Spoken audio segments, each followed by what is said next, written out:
Bismillahirrahmanirrahim. Godiya ta tabbata ga Allah maɗaukakin sarki.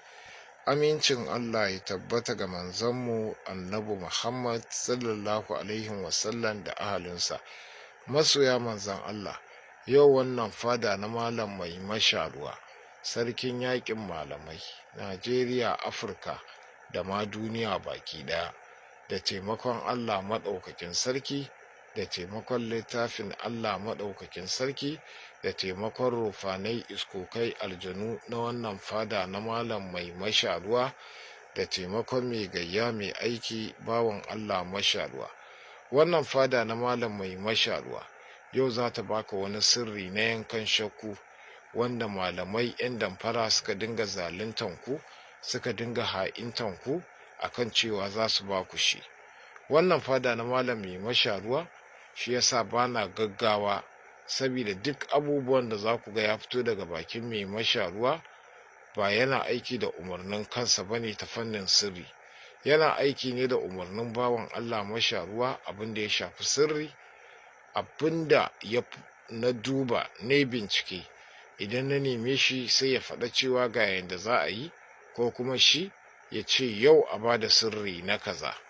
Wannan fada na malam mai masharuwa ta yi ƙarfi da Afirka gaba ɗaya, babu wani masarauta da za ta iya kafaɗa da ita. Saboda haka wani ƙungiyar asiri ta duniya, zan sa muku takardar nan gaba kaɗan, ta tura mai masharuwa takarda da cewa suna so in zama elda, kamar mai ba da shawara a cikin wannan ƙungiya, ba don komai ba saboda sun lura cewa bai wanda yake kaina baiwa ne na Allah. Ba su taɓa gani ba inda iska rufanai suke biyayya ga wannan fada na mai masharuwa.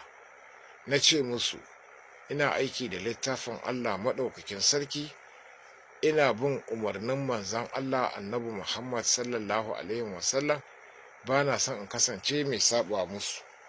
Shi yasa ba zan zo ba, kuma na gode da gayyata. Takardar na nan aka ba diyacin ta kawo. To lokaci ya kai wanda mai masharuwa, billahi azim, in dai ciwo ne ko ƙasa na iba na baka saboda gaskiya da riƙon amana, sai kaga Allah ya warware al'amarin. Ni ma ba ƙarfi na bane, ikon Allah ne da taimakon bawan Allah masharuwa. Yau wannan sirri da zamu bada na yankan shakku ne na mallakar rufani na zobe. Dan uwa, abinda zaka nemi fararen tantabaru guda biyu, zaka nemi turaren ka Binta Sudan mai jalle da amurfi.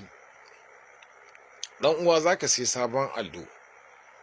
Farkon abin da za a fara rubuta a allon, daga sama za a rubuta Bismillahirrahmanirrahim kafa ɗaya, sannan sai a yi ya razzaku Allah kafa 101. Za a rubuta, sai a wanke ruwan rubutun. Ka san da me za a wanke ruwan rubutun? Da ruwan kogi za a wanke wannan ruwan rubutu.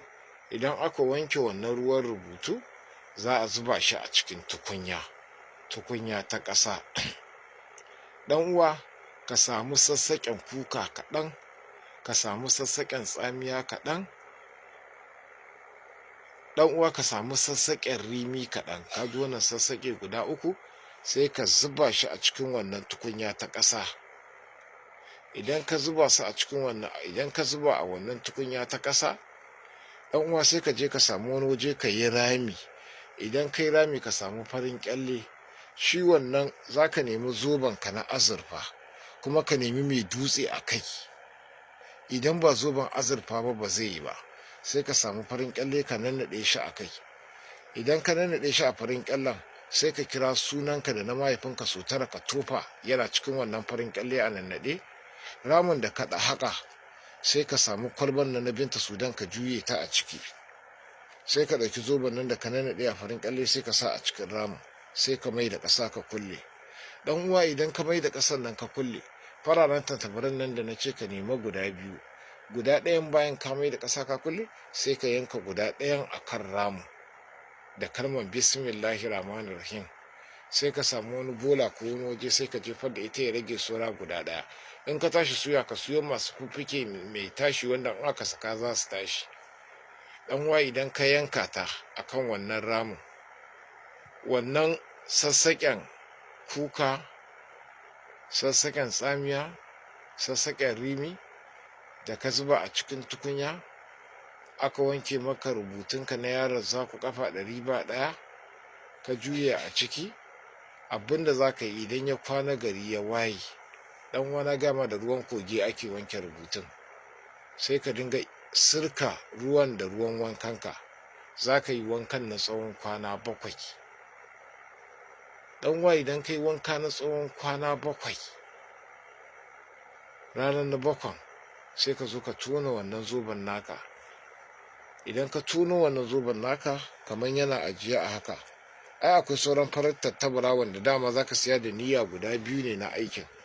Zoben yana nan, sai a ce wannan shine farin tattabaran, sai ka yi wa zoben haka 1, ka yi wa zoben haka 2, ka yi wa zoben haka 3, sai ka saki ɗayan ta tashi ta tafi, sai ka sa zoben a hannunka. Alfarman manzan Allah sallallahu alaihi wasallam ko zo na kake zaka dinga jin murya na rufani na musulunci a cikin kunnuwanka.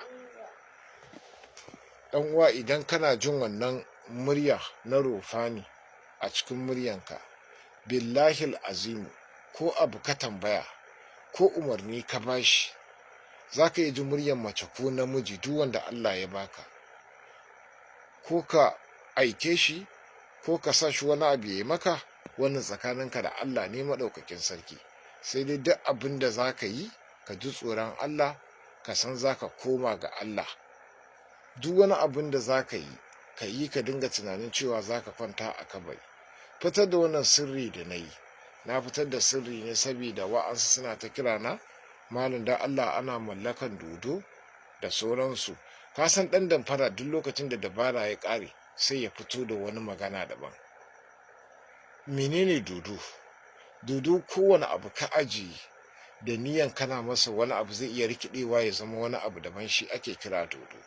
Amma iskokai rufani mu shi muka sani, kuma a littafi ma su suka fito, su ne suka fito. Saboda haka masoya manzan Allah ku kiyaye, kudin da za ku ɗauka ku ci abinci da shi ku ba iyayenku su yi muku addu'a, ku daina ɗauka kuna ba wa'ansu wanda billahi azimu wani malamin da kake tura kuɗi inda za ka gan shi ido da ido, da kai kanka ka san cewa shi ba zai iya taimakon kanshi ba, ballantana ya taimake ka. Saboda haka masoya manzan Allah a dinga kiyayewa. Allah ya saka wa kowa da alkhairi, alfarma Muhammadu Rasulullahi sallallahu alaihi wasallam. Kai tsaye daga fadan mai masharuwa, kuma daga bakin mai masharuwa, wanda al'ummar manzon Allah sallallahu alaihi wasallam suka yi wannan masarauta laƙabi da alhaqqu min rabbihi, gaskiya ce daga Allah. Ina kowa fatan alkhairi.